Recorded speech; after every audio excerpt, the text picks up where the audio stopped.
You know how a simple word in one language can be $1 million brand in another? But here's the thing. Can you actually own that word?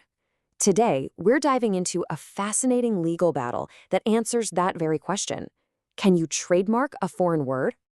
All right, so let's dive right in. The word at the very heart of this whole thing is oro. Now, if you speak Italian, you know it just means gold. Simple, right? So how on earth did a company in Australia manage to lock that down as a protected trademark for their coffee? I mean, how could they stop anyone else from using it? It sounds, well, impossible, doesn't it? That's the puzzle we're going to solve today. All right, Section 1, the fight for gold. And believe me, this was a serious battle over a single, simple word. And you know where this whole drama kicks off? A place we've all been, the supermarket coffee aisle. Think about it. It's basically a battlefield of brands, all screaming for your attention. And in this story, one little word was the prize. Okay, so let's meet our players. In one corner, you've got Cantarella Bros. They're the ones who managed to register Oro as their trademark. And in the other corner, Modena Trading, a competitor who basically threw up their hands and said, hold on a minute, Oro is just a common Italian word for gold. You can't own that. So that was the core of it all. Could Cantarella really put a fence around this word and claim it for themselves? Now, to really get what's going on here, we need to talk about one key legal idea. It's called inherent distinctiveness. It sounds complicated, but it really just boils down to this question. Is a word so unique that you instantly connect it to one specific brand? Or does it just describe the product? You know, like calling an apple red or a drink fizzy. For a trademark to be rock solid, it needs to have that special built-in uniqueness. Okay, on to our next section, a question for the court. And this wasn't just some small-time disagreement between two companies. Nope, this thing got so big, it had to go all the way to the top. So you can see how this thing just snowballed. It started as a business dispute, right? Just two companies fighting over a word on a coffee bag. But then it escalated, moving up and up through the court system until, get this, it landed in the High Court of Australia. We're talking about the nation's highest court having to weigh in. That's how you know the stakes were incredibly high, not just for them, but for trademark law in general. So after all that, the entire, massive case came down to this one question. Can a common, everyday foreign word, a word like oro, actually be distinctive enough for one company to own it? Or is it just a descriptive word that should be free for everyone to use?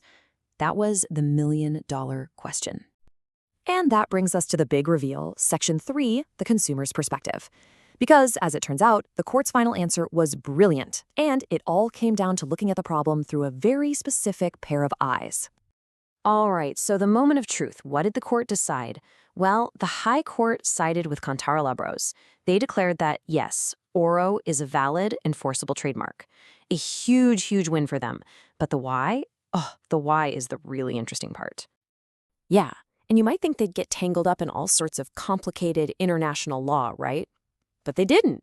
Instead, the court stripped it all down to a really simple, practical test. And it's all about the local customer. And this is what's now known as the Oro test. It's so clever. Here's how it works. Step 1, the court said, forget everything else. Just look at this from the point of view of an ordinary, everyday Australian shopper.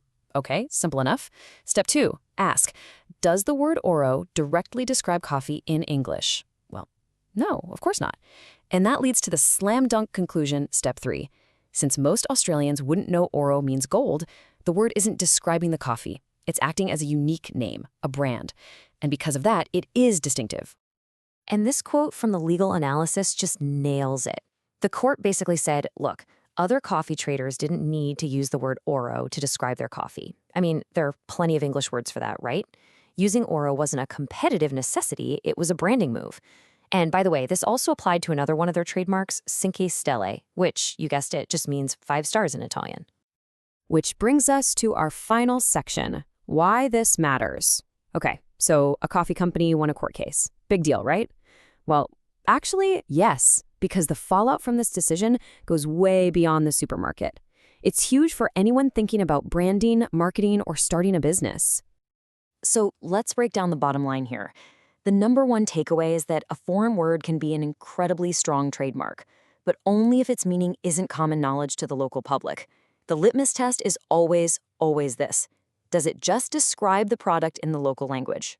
For any business owner or marketer out there, this just throws the doors wide open for creative branding.